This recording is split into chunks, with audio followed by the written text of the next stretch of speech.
예, 계속해서 저희 출애굽기 공부하겠습니다. 예, 오늘 2장 15절부터 저희가 살펴봐야 될 것 같네요. 먼저 잠깐 기도하겠습니다. 하나님 아버지, 저희들 다시 주님의 말씀 앞으로 나왔습니다. 저희가 이 말씀을 제대로 이해할 수 있도록 도와주시고, 또 말씀을 이해만 하는 것이 아니라 정말 이 말씀대로 살 수 있도록 도와주시기 원합니다. 예수님의 이름으로 기도드렸습니다. 아멘. 예, 사람은 가장 좋은 상태에 있어도 다 헛될 뿐이라고 성경은 말씀하고 있습니다. 자신의 힘이나 명철을 의지하지 말고 주님을 신뢰하는 것이 항상 가장 현명한 일이죠. 잠언 3장 5절 이렇게 되어 있죠. 내 마음을 다하여 주를 신뢰하고 내 자신의 명철을 의지하지 말지어다. 내 모든 길에서 그분을 인정하라. 그리하면 그분께서 내 행로들을 지도하시리라. 이렇게 되어 있어요. 하나님께서는 이집트인들을 한 사람씩 죽이는 방식으로 이스라엘을 구원하려고 하지 않으셨습니다. 그건 모세의 생각이었죠. 그러니까 이제 일단 모세와 하나님이 동의했던 부분은 무엇이었냐면요. 모세를 통해서 이스라엘 백성을 이집트의 속박으로부터 구원하실 것이다. 여기까지는 모세도 이해를 했습니다. 그렇죠? 그러니까 이제 결혼하기 전에 모세, 40세까지 이집트에서 살았던 그 모세도 이러한 사실은 이해를 했어요. 그래서 하나님께서 나를 통해서 우리 백성을 구원하시려고 나를 이렇게 특별하게 그 이집트 왕자로 살 수 있게 그렇게 해주셨구나, 이런 생각을 했을 겁니다. 근데 이제 거기까지는 하나님의 뜻과 같았는데요. 그 다음이 잘못됐죠. 모세는 그래서 한 사람씩 이집트인들을 제거하는 방식으로, 그러니까 이스라엘 백성을 괴롭히는 이집트인을 보면 자기가 그 사람을 죽이는 방식으로, 아니면 일부러 죽이려고는 안 했겠죠, 처음부터. 근데 어쨌든지 간에 자기가 자기의 힘으로 그 사람을 말리고 그렇게 또 죽이고 하는 방식으로 이스라엘을 도우려고 했습니다. 그러니까 자기의 힘으로 이스라엘을 도와야겠다, 이스라엘을 건져내야겠다, 이집트의 압제로부터, 이렇게 생각을 했던 거죠. 하나님께서는요, 그러한 방법이 아니라 모세를 인도자로 삼으셔서 한 번에 이스라엘 민족을 이집트로부터 구원하셨죠. 그러한 방법으로 이제 하나님께서는 모세를 들어서 쓰시려고 생각을 하셨습니다. 그러니까 구체적인 계획이 달랐다는 거죠. 마찬가지로요, 주님께서는 인간의 죄를 하나씩 제거하지 않으시고요, 십자가 위에서 예수 그리스도의 피로 한 번에 제거하는 방법을 선택하셨습니다. 한 사람의 죄 문제가 있을 때마다 그 사람의 죄를 그때그때 제거해 주시는 것이 아니라 예수님의 십자가로 한꺼번에 죄 문제를 해결해 놓으시고, 이제 그걸 믿음으로 받아들이는 사람들은 다 용서받을 수 있도록 그렇게 만들어 두셨다는 거죠. 예, 저희가 15절부터 살펴볼 건데요. 문맥 이해를 위해서 11절부터 쭉 보겠습니다. 출애굽기 2장 11절. 그 당시에 모세가 장성하여 자기 형제들에게 나아가서 그들의 집을 보다가 어떤 이집트 사람이 어떤 히브리 사람, 곧 자기 형제들 중에 하나를 치는 것을 보매 그가 이쪽 저쪽을 살펴보다가 사람이 없음을 보고는 그 이집트 사람을 죽이고 그를 모래 속에 감추니라. 둘째 날 그가 나가니 보라, 히브리 사람들 중에서 두 사람이 서로 싸움으로 그가 잘못한 자에게 이르되 내가 어찌하여 내 동료를 치느냐 하매 그가 이르되 누가 너를 통치자와 재판관으로 세워 우리를 다스리게 하였느냐? 내가 이집트 사람을 죽인 것 같이 나를 죽이려 하느냐 하니 모세가 두려워하여 이르되 분명히 이 일이 탈로 났도다 하니라. 예, 모세는 자신이 사람을 죽일 때 아무도 보지 못했다고 생각했습니다. 죄를 지을 땐 다 그렇죠. 아무도 나를 보지 못할 것이다, 이런 생각하고 죄를 짓죠. 이 사도행전 7장에 의하면요, 모세는 자신이 이스라엘을 구출하게 될 것이라고 분명하게 생각을 했어요. 사도행전 7장에 분명하게 나와 있습니다. 그러니까 자기가 이스라엘을 구출하게 될 것이다, 이건 알고 있었습니다. 하지만 그는 이집트인들을 죽인 것이 들통이 나자 두려워하게 되었습니다. 그러니까 인간의 본성은 이처럼 좀 어처구니가 없는 경우들이 있죠. 하나님께서 나를 통해서 일하실 것이다, 이렇게 생각하고 자기가 이스라엘 백성을 도왔어요. 그런데 사람을 죽였죠. 그게 알려지니까 또 갑자기 확 마음이 쪼그라들어서 두려워하게 돼버렸죠. 하나님의 사람도요, 사람일 뿐이에요. 모세는 훌륭한 사람이었습니다. 하지만 최고의 인간도 그저 인간일 뿐이죠. 엘리야도 모세처럼 훌륭한 사람이었습니다.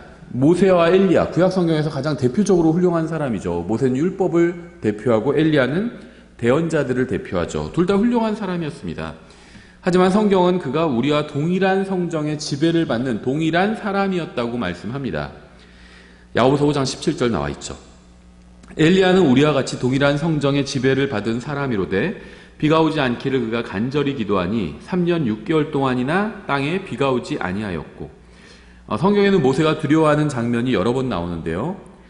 신명기 9장에도 나와요. 주께서 너희에게 노하사 너희를 멸하려 하셨을 때 보이신 그 분노와 맹렬한 노여움으로 인해 내가 두려워하였느니라. 그러나 주께서 그때도 내 말에 귀를 기울이셨느니라.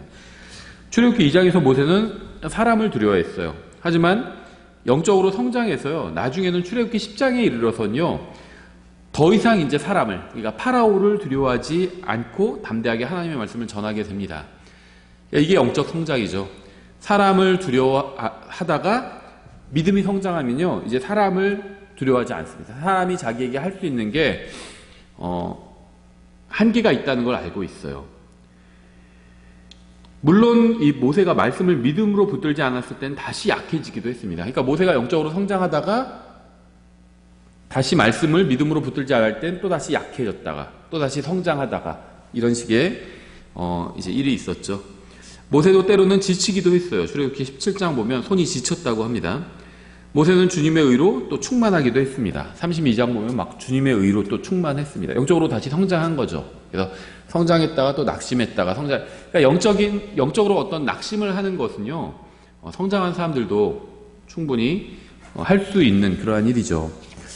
또 출애굽기 18장을 보면요, 확신을 잃어버린 적도 있어요.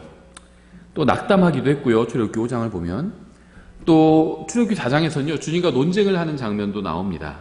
불신의 논쟁이죠. 하지만 모세는 결국은 영적으로 성장했고요, 또 신실한 사람이 되었습니다. 히브리서 3장에 나와 있죠. 또 모세는 궁극적으로는 승리를 했습니다. 신명기 32장을 보면 알 수 있죠. 모세는 훌륭한 사람이었지만 우리와 같은 인간이었습니다. 믿음으로 살 때는 승리했고요, 육신으로 살 때는 패배했습니다. 모든 사람이 다 그렇죠. 하나님께서는 연약한 사람도 사용하실 수가 있어요. 모든 사람이 하나님의 영광에 이르지 못했습니다. 완벽한 사람은 아무도 없습니다. 우리의 부족함에도 불구하고 우리가 믿음으로 주님의 말씀을 붙들고 주님께 자신을 내어 맡기면 주님께서는 모세를 들어 쓰셨던 것처럼 우리를 들어서 쓰실 겁니다. 하나님께서는 완벽한 사람을 찾지 않으십니다. 완벽한 사람은 없으니까. 하나님께서는 자신이 쓰는 사람을 완벽하게 하실 겁니다. 문제는 우리가 자신을 주님께 쓰시도록 내어드리려고 하느냐, 이게 문제예요. 15절에 이제 파라오가 이 일을 듣고 모세를 죽이려고 찾았으나 모세는 파라오의 얼굴을 피해 도망하여 미디안 땅에 거하며 우물 옆에 앉았더라. 파라오가 들은 이 일은 모세가 이집트인을 죽인 사건을 말하죠. 파라오와 모세는 아는 사이였습니다. 그렇죠. 근데 이제 이때까지는 파라오와 모세가 아는 사이였고요. 이때는 모세가 한 40세쯤 됐을 때죠. 출애굽 당시에는 모세가 80세쯤 되었을 때입니다. 그리고 광야에서 40년을 보내고 120세쯤에 죽게 되죠. 출애굽 당시의 파라오는 모세와 서로 모르는 사람입니다. 정확히 저도 부분만 봐가지고 정확히 기억이 안 나는데 그 이집트 왕자라는 그 애니메이션, 유명한 애니메이션에선 같은 파라오로 나오는 것 같아요. 아닌가요? 같은 파라오로 나오는 것 같아요. 그러니까 그런 성경을 주제로 한 애니메이션들이 또 영화가 도움이 될 때도 분명히 있어요. 그런데 좀 성경을 왜곡하는 부분도 분명히 있죠. 그래서 지금 여기 나온 파라오는 모세와 아는 사이였고요. 이제 다음 장에서 나오는 파라오는 모세와 모르는 사이라고 볼 수가 있겠죠. 성경도 그렇게 말씀하고 있어요. 모세를 알지 못하는 파라오라고. 그래서 여기서 파라오는요, 모세를 개인적인 원한으로 죽이려고 한 것으로 보이지는 않고요.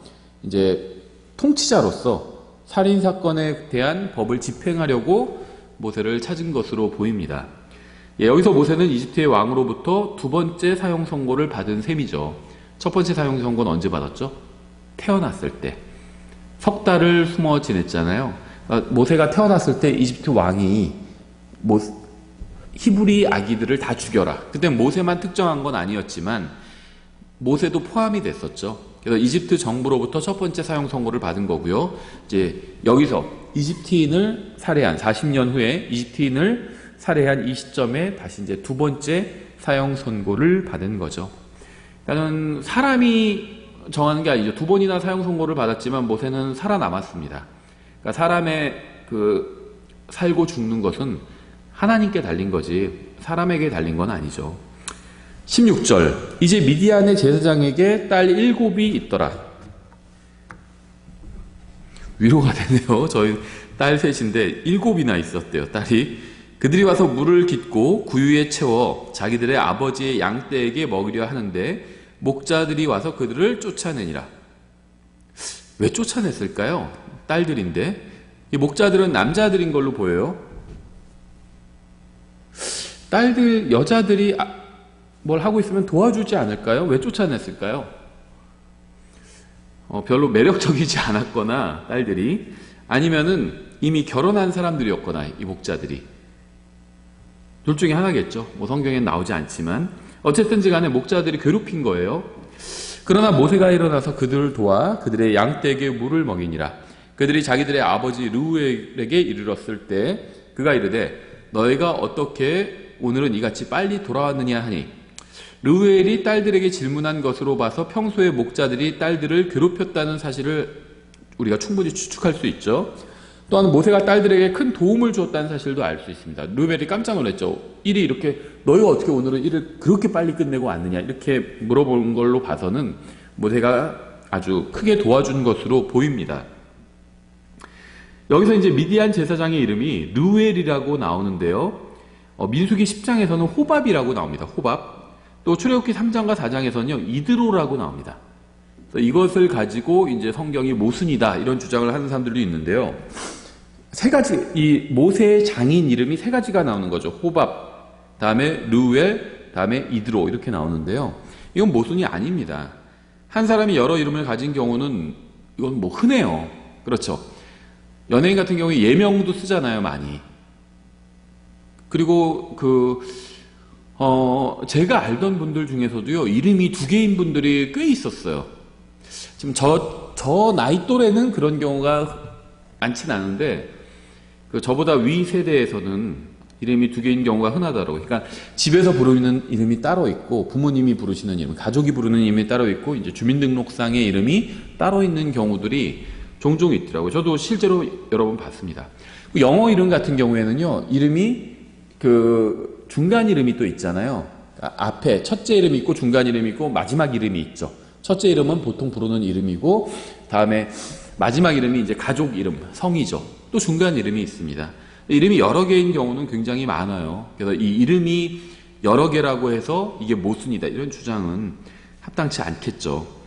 19절 그들이 이르되 어떤 이집트 사람이 우리를 목자들의 손에서 건져내고 또 우리를 위하여 물을 충분히 길어 양떼에게 먹였나이다 하네. 모세는 예수님의 모형입니다. 그러니까 예수님을 가장 많이 상징적으로 보여주는 인물은 요셉이에요. 이 모세도요, 요셉보다는 덜하지만 예수님의 여러 가지 모습을 보여주는 사람이에요. 모세는 이집트인이 아니었죠. 히브리인이었습니다. 근데 오랫동안 이집트에서 살았기 때문에 이집트인처럼 보였어요. 그래서 이 미디안 사람들이, 이 가나안 사람들이죠. 미디안 여인이 모세를 보고 이집트 사람이구나 이렇게 판단을 했습니다. 이집트 사람처럼 보였어요. 그래서 이것은 예수님께서 하나님이시지만 인간처럼 보였던 것과 비슷한 경우라고 볼 수 있습니다. 그렇죠. 그래서 가끔 이제 복음을 전하거나 이럴 때 어떤 분은 그래요 뭐 저도 예수님 좋은 분이라고 생각해요 이렇게 얘기하는 경우가 있어요. 예수님 뭐 4대 성인 중에 한 분이고 기독교인들이 잘못하는 거지 뭐 기독교를 만드신 예수님은 훌륭한 분이었어요. 자기 희생을 가르친 분이잖아요. 막 이런 얘기를 들은 적이 있어요. 그럼 저는 이제 정색을 하고 얘기해요. 예수님을 4대 성인 중에 한 분이라고 하는 건 예수님을 욕하는 거고 모독하는 겁니다. 이렇게 얘기합니다. 저는. 예수님은 하나님이에요. 아무리 예수님을 훌륭한 인간이라고 하는 건 예수님을 모독하는 거예요. 예수님은 훌륭한 인간 정도가 아니라 창조주 하나님입니다. 창조주 하나님. 하지만 인간처럼 보이신 건 사실이에요. 마치 모세가 히브리인이지만 이집트인처럼 보인 게 사실이었던 것처럼 예수님도 하나님이시지만 인간처럼 보이신 게 사실이죠. 예수님께서는 변형산에서 모습이 변하신 적이 있죠. 또 다마스커스로 사울이 가는 길에서 예수님의 영광스러운 모습을, 부활하신 예수님의 영광스러운 모습을 본 적이 있죠. 하지만은 지상에 계시는 동안에는요, 영광을 가리셨습니다. 마치 모세가 시내산에서 내려올 때 막 하나님과의 그 교제로 인해서 얼굴에서 빛이 났잖아요. 근데 이스라엘 백성이 그걸 감당할 수가 없으니까 수건으로 모세의 얼굴을 가렸던 것처럼 예수님은 영광의 하나님이신데 그 영광을 34년 반 동안 가리고 계셨던 거죠. 모세가 이집트인처럼 보였던 것처럼 예수님은 죄 있는 인간의 모습으로 이 세상에 오셨습니다. 그래서 이러한 점에 있어서도 모세는 예수님의 모형이었다고 우리가 볼 수 있겠죠. 20절, 그가 자기 딸들에게 이르되 그가 어디 있느냐, 너희가 어찌하여 그 사람을 내버려 두고 왔느냐. 참 예의를 아는 사람이에요. 오늘날 이런 거 모르는 사람들도 많아요. 그렇죠? 가끔 어떤 뉴스 기사 보면요, 자식들을 건져내서 구해줬는데 구해준 사람한테 고맙다는 말도 하지 않고 그냥 가버린 경우도 있고요. 아니면은 그 구해준 사람, 실제로 중국에서 그런 일도 있었다고 그래요. 아주 유명한 사건인데, 어린 아이들이 큰 연못인데, 연못에 빠졌는데, 인공 호수처럼 큰 연못이에요. 빠졌는데 어떤 젊은 사람이 구해줬어요. 근데 애를 둘이나 구해주고, 자기는 지쳐가지고, 자기는 빠져나오지 못했어요. 그래서 죽었어요. 그럼 거기에 감사를 표해야 되잖아요. 그런데 그 아이의 부모가 우리 누명을 씌웠죠. 우리 아이들을 물에 빠져 죽이려고 했다, 저 사람이. 유명한 사건이에요. 그래서 그 사건 이후에 중국 사람들이 다른 사람을 돕는데 굉장히 꺼려지게 했다는 그런 이야기가 있어요. 도와줬더니 봐라, 이렇게 오히려 누명을 쓴다. 그러니까는 다른 사람이 위기에 처했을 때 아예 그냥 모른 체 하는 게 상책이다. 이런 누명을 쓰게 된 적이 있었다고 하죠. 그런 일들이 종종 있어요. 근데 이 사람은 훌륭한 사람이었어요. 그렇죠? 누가 자기를 도와주면은 감사할 줄 아는 사람이었죠. 너희가 어찌하여 그 사람을 내버려 두고 왔느냐. 그를 불러 그가 빵을 먹게 하라 하였더라. 모세가 그 사람과 함께 거하는 것을 만족스럽게 여김에 그가 자기 딸 십보라를 모세에게 주니라. 얼마나 마음에 들었으면은 바로 자기 사위를 삼았을까요? 이런 얘기 종종 들어요. 어떤 사람이 자기가 열심히 1년 동안 조깅을 항상 했대요. 아침에 달리기를 했대요. 그래서 1년 동안 그렇게 한 결과 결혼을 하게 됐다. 이렇게 얘기를 해서 1년 동안 열심히 운동해서 살도 많이 빼고 그래서 결혼을 하게 됐나 보다 이렇게 생각했는데 그게 아니라 1년 동안 조깅을 하는데 항상 어떤 아저씨랑 만났대요. 그래서 그 아저씨랑 친해졌대요. 그러니까 친해지니까 그 아저씨가 나중에 자기 딸을 소개시켜줬대요. 그래서 만나서 결혼한 경우도 있고요. 또 제가 들은 어떤 예화 중에, 예화가 아니라 실제 어떤 사람이 한 얘기 중에 이런 것도 들은 적이 있어요. 한 빌라에 사는데, 주차 문제 때문에 어떤 아주머니랑 계속 싸웠대요. 서로 빌라에서 주차 공간이 부족한 경우들이 있잖아요. 그거 갖고 서로 싸우는 경우들이 있어요. 차 빼라, 못 뺀다, 바쁘다, 그것 때문에. 어떤 아줌마랑 엄청 많이 싸웠는데, 갑자기 하루는 그 아줌마가 부르더래요. 그래서 또 무슨 문제 일으키고 또 싸우려고 날 부르나? 이렇게. 평소에는 부르면 전화가 오면 차 빼라, 아니면 왜 이렇게 차 대냐 해서 서로 싸우는 거였어요. 그래서 딱 내려갔더니, 혹시 자기 딸이랑 만나볼 생각 없냐고 그러더래요. 그래서, 사람들이 반응이, 이거 싸우는 걸 아줌마가 보고, 저 정도로 잘 싸우면 우리 딸을 맡겨도 되겠다, 이렇게 생각한 것 같다고 그러더라고요. 그래서 결혼했대요, 결국에는. 모세가 어지간히 마음에 들었나 봐요. 자기 딸 십보라를 모세에게 주었죠. 그녀가 그에게 아들을 낳으매 그가 그의 이름을 게르솜이라 하였으니 이는 그가 말하기를 내가 낯선 땅에서 나그네가 되었도다 하였기 때문이더라. 이렇게 해서 모세는 40세가 넘어서 결혼을 하고 아들을 낳게 되었습니다. 저도 늦게 결혼을 해서 아이들을 늦게 낳은 편인데요. 모세에 비하면 빠르게 한 거죠. 그러니까는 결혼이 언제 하느냐가 중요한 것이 아니라 언제 하느냐가 그렇게 중요한 것은 아닌 것 같아요. 모세도 40세 했습니다. 이삭도 늙어서 했죠. 늙어서라고 보기는 어렵죠. 이삭도 나이가 좀 들어서 했죠. 23절 시간이 흐른 뒤에 그 이집트 왕은 죽었고 이스라엘 자손은 속박으로 인하여 탄식하며 부르짖으니 속박으로 인하여 부르짖는 그들의 소리가 올라와 하나님께 이르니라. 모세를 죽이려고 했던 왕이 2명이나 있었죠.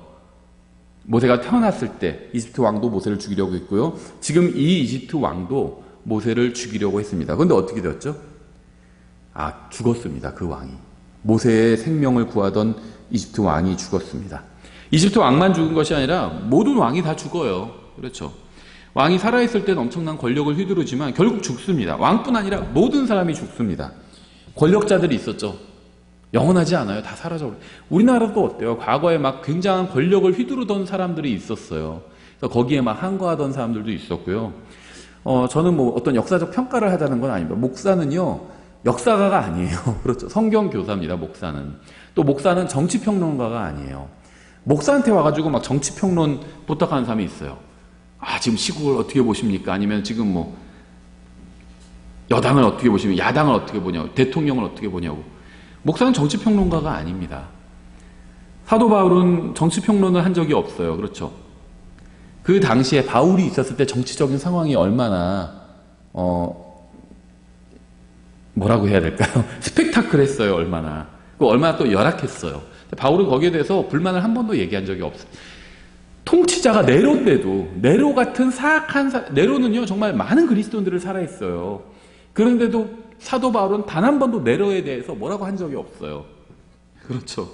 목사는, 사역자는 정치평론가가 아닙니다. 정치평론을 해야 올바른 사역자다 이렇게 주장하는 분들도 있지만요, 그건 잘못된 거예요. 성경 단 한 번도 그렇게 말씀하신 적이 없어요. 왜 정치평론을 할 필요가 없는 줄 아세요? 아무리 대단한 권력을 휘두르던 사람도 다 죽어요. 다 사라집니다. 그래서 통치자가 마음에 안 들어요. 너무 막 가슴 아파하고 답답해하지 마세요. 그 사람 사라져 버립니다. 다 영원하지 않아요. 그 사람은. 영원한 통치자는 예수님밖에 없어요. 인간 통치자는요 다 사라져 버립니다. 그래서 모세를 막 죽이려고 그렇게 길길이 날뛰었던 왕도요 죽었어요. 사라져 버렸습니다. 인간에게 있어서 가장 확실한 사실은 언젠가 반드시 죽게 된다는 거죠. 시기만 다를 뿐 죽지 않는 사람은 아무도 없습니다. 아무리 강력한 사람, 막 돈이 아무리 많은 사람도요 죽게 됩니다. 우리나라에서도 가장 돈이 많다고 하시는 분도 돌아가셨잖아요. 다 죽게 돼요. 언젠가 여러분도 이 세상에서 마지막 날을 보내게 될 겁니다. 큰 자건 작은 자건, 왕 같은 사람, 총리 이런 사람들이 큰 자예요. 우리 같은 보통 사람들은 작은 자입니다. 큰 자건 작은 자건, 왕이건 평범한 사람이건, 종교를 가졌건 그렇지 않건 상관없이 모든 사람은 언젠가 마지막 호흡을 내쉬게 될 겁니다. 이것만큼 확실한 사실이 없죠. 한 번 죽는 것은 사람들에게 정해진 것이요 이것 뒤에는 심판이 있나니, 이렇게 성경 분명히 말씀하고 있어요. 그러니까 문제는요 죽음으로 모든 것이 끝나지 않는다는 겁니다. 죽음 이후에 모든 사람은 하나님 앞에서 자신에 관해 직접 회개 보고를 해야 됩니다.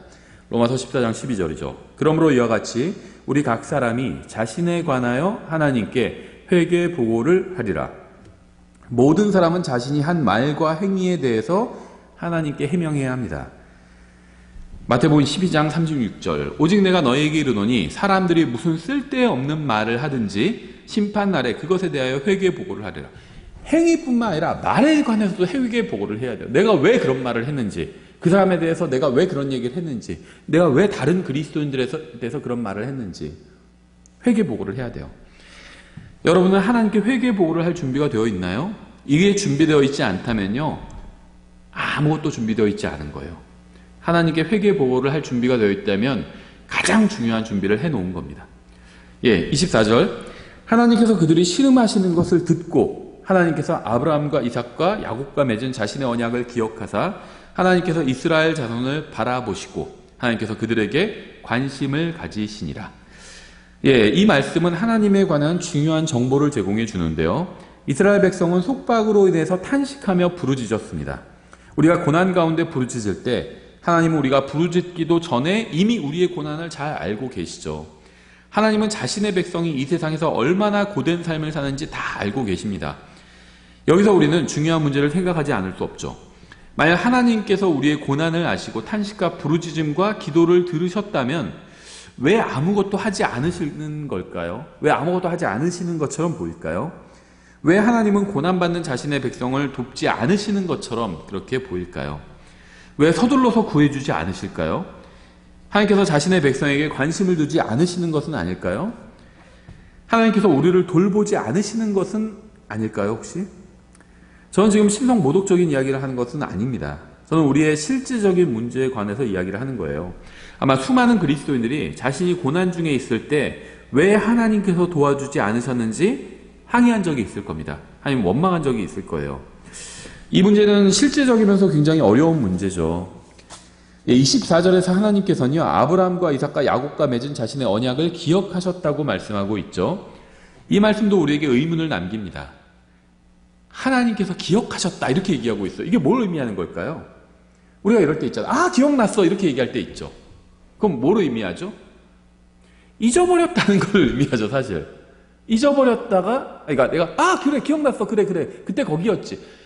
내가 잊어버렸다가 지금 생각났다는 겁니다. 그렇죠? 보통 그 말을 의미하죠. 기억났다, 기억했다 이 말은. 그러면 하나님께서 기억하셨다는 말이 하나님께서 무엇인가 잊어버리셨다는 것을 의미할까요? 하나님께서 자신의 약속을 생각하지 않으시고 다른 생각을 하시다가 기억하셨다는 것을 의미할까요? 물론 우리는 하나님께서 모든 것을 아신다는 사실을 잘 알고 있습니다. 주님께서는 우리의 고난과 눈물을 알고 계십니다. 아버지가 아이들을 사랑하고 관심을 갖는 것처럼 주님께서는 우리를 사랑하시고 우리에게 관심을 갖고 계십니다. 하나님께서는 언젠가 그의 자손이 가나안에서 평안하게 살게 될 것이라고 아브라함과 언약을 맺으셨어요. 하지만 그 날이 오기 전에는 이 세상에서 고난과 어려움과 고통과 눈물이 없을 것이라고 약속하지는 않으셨습니다. 하나님께서는 언젠가 이삭의 자손이 가나안에서 평화롭게 살 것이라고 약속하셨습니다. 주님께서는 그때가 이르기 전에 이 세상에서 어떤 고난도 당하지 않을 것이라고 말씀하지는 않으셨습니다. 언젠가 이스라엘 백성은 가나안에 정착해서 완전한 평화 가운데 거하게 될 것이지만 그때가 이르기 전에는 이 세상에서 슬픔과 어려움을 당하게 될 것입니다. 우리가 반드시 기억해야 될 사실이 있어요. 하나님께서 우리에게 하신 자신의 약속을 하나님은 지키실 거예요. 우리는 주님께서 언제 어디서 어떻게 약속을 지키실지 알아야 합니다. 주님께서는 자신의 말씀대로 행하실 것이지 우리가 생각하는 대로 행하시는 것은 아니라는 사실을 우리가 기억해야 돼요. 주님께서는 약속하신 대로 행하실 것이지 우리가 원하는 대로 행하지는 않으실 겁니다. 주님은 하나님이고 우리는 인간이에요. 주님은 말씀하신 대로 이루실 것입니다. 그리고 자기의 시간표를 체크하실 거예요. 그거에 이제 기억하셨다고 성경의 말씀하고 있는 겁니다. 완전히 잊어버리신 게 아니에요. 이제 시간이 됐구나. 염두에 두고 계셨습니다, 하나님은. 근데 지금 이제 시간이 되었다는 것을 기억하셨다는 겁니다. 우리는 주님의 말씀을 붙들고 믿음으로 인내로 기다려야 돼요. 그러니까 주님의 약속은 두 가지 특징이 있는데요. 한 가지는 확실하다는 겁니다. 주님의 약속은 확실해요. 그래서 반드시 이루어질 겁니다. 두 번째 특징은요. 이제 첫 번째 특징은 굉장히 긍정적인 특징이죠. 주님이 하신 말씀은 확실해서 반드시 이루어질 거예요. 근데 두 번째 특징은 인간 입장에서 좀 부정적일 수 있는데 주님의 약속은 확실하지만 인내로 기다려야 된다는 겁니다. 우리가 원하는 때에 그 약속이 이루어지지는 않을 수 있어요. 언제인지 몰라요. 우리는 언제 주님의 약속이 이루어질지. 그래서 인내로 기다려야 합니다. 하나님께서 아브라함과 이삭과 야곱과 더불어 언약을 맺으셨습니다. 그들은 모두 수천 년 전에 죽었습니다. 하지만 주님께서 언약을 폐기하지 않으셨어요. 언젠가 하나님께서는 자신의 약속을 기록된 그대로 이행하실 겁니다. 아직 성취되지 않은 모든 약속도 언젠가 모두 한치의 오차도 없이 이루어질 겁니다. 구원받은 모든 사람은 성취된 약속으로 인해 축복을 영원히 누리게 될 겁니다. 계시록 21장 3절 이렇게 되어 있죠. 내가 하늘에서 나는 큰 음성을 들으니 이르되 보라 하나님의 성막이 사람들과 함께 있고 그분께서 그들과 함께 거하시리라. 그들은 그분의 백성이 되고 하나님께서는 친히 그들과 함께 계셔서 그들의 하나님이 되시리라. 또 하나님께서 그들의 눈에서 모든 눈물을 씻어 주시리라. 이때 이제 하나님께서 사람들의 눈물을 씻어 주실 겁니다. 아직 멀었죠. 다시는 사망이 없고 슬픔도 울부짖음도 없으며 또 아픔도 다시는 없으리니 이는 이전 것들이 지나갔기 때문이라 하더라. 22장 3절 다시는 저주가 없으며 오직 하나님과 어린 양의 왕자가 그것 안에 있으리니 그분의 종들이 그분을 섬기며 그분의 얼굴을 볼 것이요 그분의 이름이 그들의 이마 안에 있으리라. 거기에는 밤이 없겠고 등잔불이나 햇빛이 그들에게 필요 없으니 이는 주 하나님께서 그들에게 빛을 주시기 때문이라. 그들이 영원 무궁토록 통치하리로다. 이렇게 되어 있습니다. 그래서 이스라엘 백성이 부르짖었고 하나님께서는 그들에게 이제 귀를 기울이기 시작하셨는데요. 사실은 모든 사람의 슬픔과 눈물과 울부짖음이 사라지는 때는 바로 계시록 21장의 시점이죠. 예.